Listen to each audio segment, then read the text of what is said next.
Hello, Blizzcon 2010. Welcome, StarCraft 2 fans from all over the world. We are in the finals of what has been the greatest worldwide tournament ever.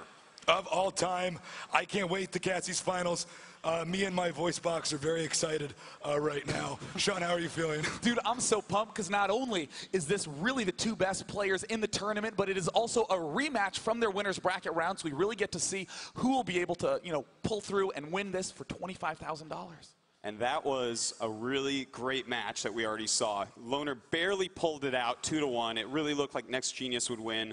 But here we are, the finals. It is Korea against China. What do you think, Tasteless? Who's going to take it?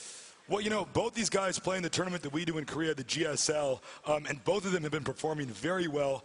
Loner, he was kind of a dark horse starting off, and he's been doing solid. He's easily the best player in China. If I had to pick a favorite, I'd pick Loner. But then again, NEXGenius, all the Koreans are saying this guy is easily one of the best Protosses out there. Absolutely, yeah. I mean, NEXGenius, not only is he just such a good player, but he has also had one game on the main stage, so he has the chance to calm down a little bit, get in the zone. Loner, I think this is his 4th or 5th match on the main stage, so he's no stranger to the lights and the cheers of the crowd. Personally, I want NEXGenius at the very least to win the first best of 3, so that way we can go into a second best of 3, because who doesn't love more games? Well, that would be superb.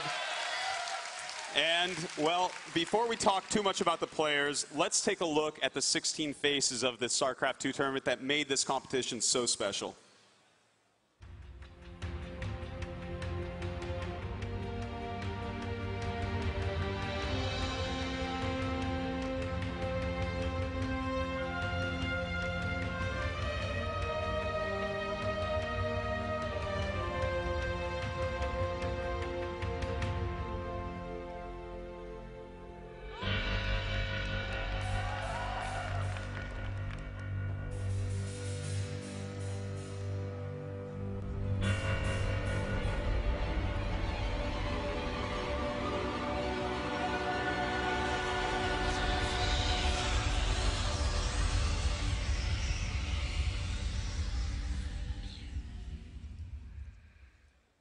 Well, it is time to talk about Loner against NEXGenius. Let's start off with Loner. Tasteless, what can you tell us about this amazing Chinese player?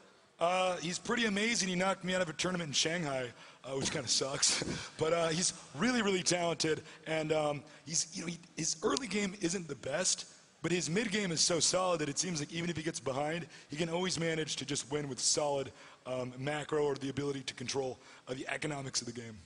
Yeah, absolutely. Loner is an absolute master of the mid-game. His ability to control his units, to stretch them for every little bit of value is phenomenal. In fact, in a lot of the games of his that we casted, he would come out in a terrible, terrible position at the start of the game and would just slowly pull forward. His opponent wouldn't make some sort of goofy mistake. He wouldn't get lucky. He would force the game ahead just by those basic fundamentals, building a lot of stuff and just controlling it very, very well.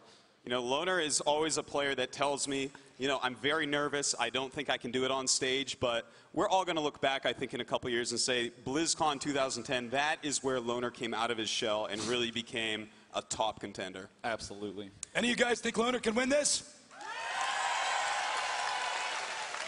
Well, NEXGenius, though, he's pretty good, Day9. Yeah, I mean, the one thing that NEXGenius has to make sure he doesn't do is get a little bit overeager with that expansion timing of his. So often he tries to get away with a little bit too much, and that was his weakness against Loner. However, similar to Loner, once he gets to the mid-game, he has such amazing comfort and just seems to just keep getting more upgrades, more units than your average Protoss bear. Yeah, I got to say, NEXGenius, all the Koreans, and we play with a lot of Koreans because we both live in Seoul, they all talk about NEXGenius. They just say he's so scary to play against. I've never personally fought NEXGenius in a game of StarCraft, but I've heard nothing but the best. Well, NEXGenius was on a Korean StarCraft 1 pro team. He was playing 12 hours a day, playing matches on television. So he is very experienced. Just as we've seen Loner playing so many matches, NEXGenius has played even more than that. So this is an unreal finals. I can't believe it. It is time, Tasteless. Are the players ready? The players are ready. Is the audience ready? Now, ladies and gentlemen, if you would like Loner to take this series, he only has to win one best of 3. Give a cheer to your favorite Chinese Terran. And of course, if any of you do like NEXGenius, the mastermind Protoss from South Korea to win, give a cheer. First map on Scrap Station. Artosis, what are your thoughts on how the players will be opening? Well, on Scrap Station, there's a lot of room for harassment. We see Terran players open oftentimes with Banshees, sometimes with medevac dropships, and this really makes Protoss run around trying to cover his behind. Speaking of which, we got the Protoss over here at the north. He's going to be basically controlling this. If you can follow my mouse on the mini-map here, this region of the map is basically going to be his turf. Down here in the blue is Loner. In this region over here, this is where he is going to be fighting for. Now, we got to go into depth about the map before we can really talk too much more about the players and the strategies. There's an island here that they share, which can play a huge role if you take that and your opponent doesn't scout it. Also, their natural expansion, or in other words, the expansion they're most likely to take is right here. As you can see over here at the ramp, that's where they go from there. Destructible rocks play a huge role on this map. As you can see, you can actually make a pathway right to your opponent's base if you want to. Absolutely. I mean, noting the map is such a huge role. It would be like if we played a game of chess and just removed one of the squares from the center of the board. Would absolutely change the dynamics of gameplay. So on this map, basic concept, very long distances at the start by ground, but very short distances by air. However, there is a special path in the middle with destructible debris. If you knock that down later on in the game, it becomes very tense because you have a shortcut to your opponent's base, and it looks like NEXGenius is sending out a scout probe to see exactly what his opponent is up to. By the way, if you guys can look at the top left side of the screen, you can see what the APM is of the game, or in other words, the actions per minute. If you're unfamiliar with StarCraft or StarCraft 2, this is a game that requires, in my own personal opinion, more skill than any other game out there.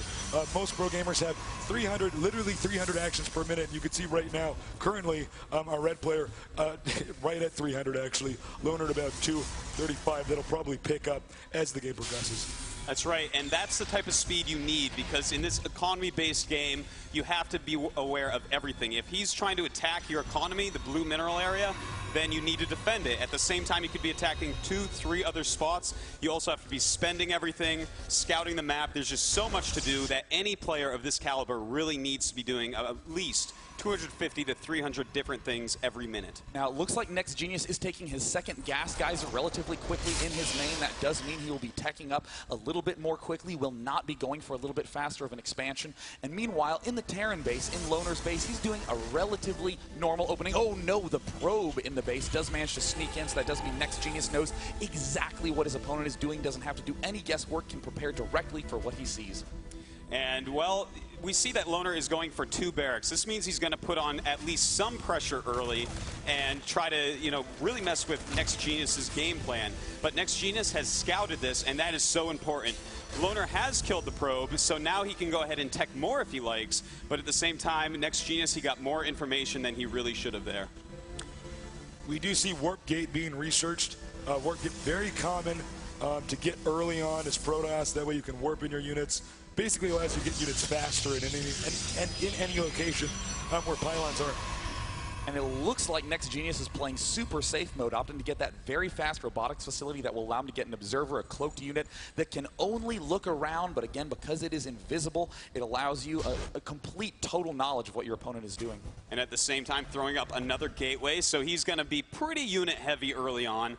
He wants to make sure he will not die to this attack. And what is this here? It is a command center, and this means that Loner is getting ready to expand to another mineral patch area.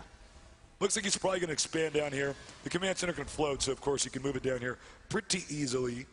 And by the way, scouting SCV. Stop moving for a second, but if he gets up here. No. Oh, that was very nice positioning there by that sentry. Just put the sentry directly in front of the SCV to block it, so that way he could pick it off again, because scouting is so essential. He needed to deny that scout and did it quite marvelously. And as we saw here, he did not get vision of the Robo, so he's in the dark right now. He has no idea what the Protoss player is doing. Yeah, and that's a problem. But he has made a Reaper, which I believe is moving right through the map. No, that's an SCV, but I promise you he does have a Reaper somewhere. And he definitely is going to want to scout with that at some point. Yeah, he was starting that Reaper earlier on. Don't know exactly where it went. Perhaps just ended up canceling it at a later part of the game. Because, again, because scouting's so key. If you see something, sometimes you can back up and cancel units, and another scout does end up getting taken down. But it looks like Loner is playing this out extremely safely. We see a bunker being planted down at the front of his base. That's really only there to really defend against his own fears, because I can tell you right now, there's absolutely nothing coming. This does go to show you how big of a factor nerves are in this competition. But NEXGenius, he is prepared. You see the observer there floating up to the Terran base. It's an invisible unit designed to scout what's going on. And look at that, he sees exactly how many units are there. He sees the command center, realizes he's safe, and well, now he knows that his new expansion that he's making, the Nexus, is going to get up safely. So it looks like both players are just playing very calmly at this point in time.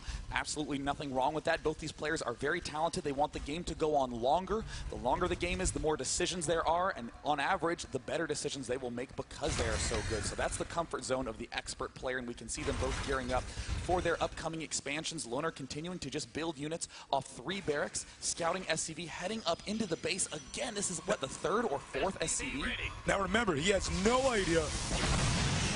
Let me click on a Terran unit so I can show you the vision. He does not see this expansion. He never saw the robo. He really has absolutely no idea what his opponent's doing. This is really bad for our Chinese player, Loner. Loner is playing very blind right now, and that's why we've seen him make some bunkers, some defensive structures, make a lot of units. He's even made a turret, as you can see on the map right there. That'll detect any invisible units that may have caught him off guard before. So he's throwing his net wide, trying to catch anything that NEXGenius could do. And really, the best way to punish a player who's playing too safe is to just keep expanding. And it looks like Loner is starting to attack those destructible rocks in the center of the map, creating a whole bunch of noise. You can even feel the bass on the stage out here.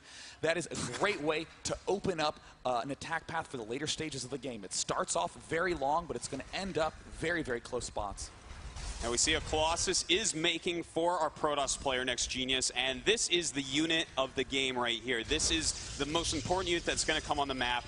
It does a lot of splash damage to tightly compacted units, such as the Marines and the Marauders that you see here. Look how close together they are. You can just do so much damage to them with the Colossus, so NEXGenius is going to have to keep his Colossuses alive and be able to destroy the army of Loner with them. So as we can see, the Terran's got an expansion up. You know, there's something very strange about Loner's playstyle. You notice he attacked the rocks, stopped, moved out here, then walked back up to here. I feel like nerves are starting to kick in here for Loner. You know, I don't exactly mind that play too much, because what's great about little moves like that is it